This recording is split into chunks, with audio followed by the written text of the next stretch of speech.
up against the Blues and look forward to it? Yeah, it's always nice.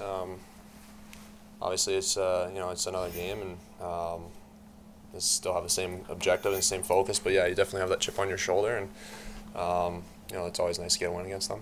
Do you ever think, what if, like, you remember the call, and what if you didn't, if it didn't happen? No, not really. I mean, obviously, can't predict the future. Things are going to happen, and a lot of stuff's out of your control. So, whatever happens, happens. Just kind of just roll with it, and I like the spot I'm in now. I think I'm really happy here. I like what's going on, and obviously I owe a lot to St. Louis and the organization there for giving me that opportunity. And but like I said, it's a business. Things happen, and I like the spot I'm in now.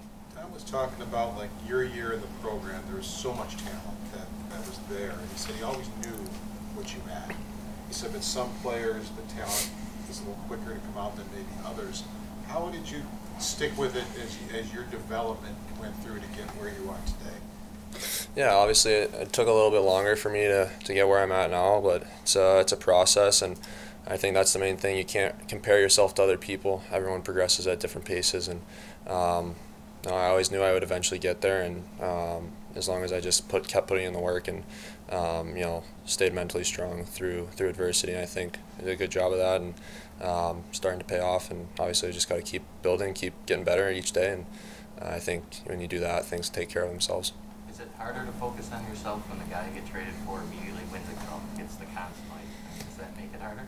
I mean, it's always in the back of your mind, but at the same time, it doesn't change my objective. Obviously, my objective is to come here and help our team win and help any way I can to be better, and individually try to grow and get better as a player. And obviously everyone knows O'Reilly's an unbelievable player, and I don't think it was any shock that he was going to go in there and make a difference for them. And so when that happens, I think I was expecting something like that to happen. And you can only control what you can control, and all the outside noise, I think you just try to block off and focus on what you can do to get better every day. So. Did you know better than any of us that St. Louis is a big team and they play well with that size?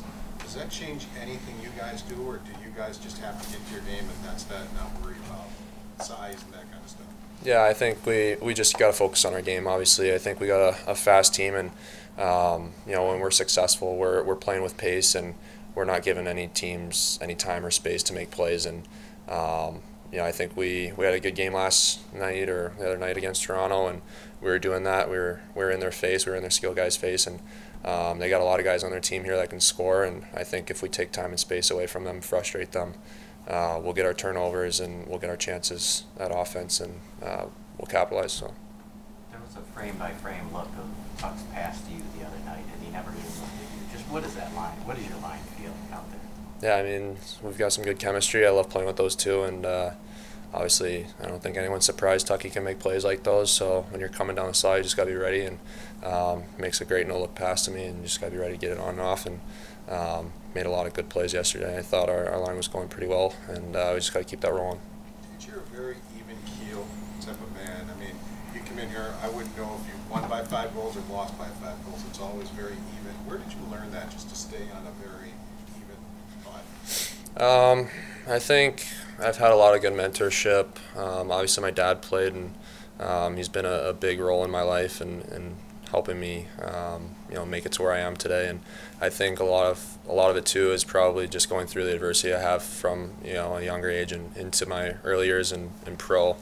I think that can be a difference maker for you if you kind of ride the waves. It can be a little straining and on you mentally. And I think for me, I knew I was going to face adversity. I knew I was going to go through challenges, and I knew I was going to get those highs as well. So I think just maintaining that even keel mindset throughout it all, not letting yourself lose sight of that short-term and long-term goal. So I think those are kind of the situations I've been in that have allowed me to probably have that. Thank you. Yep. Have a good day.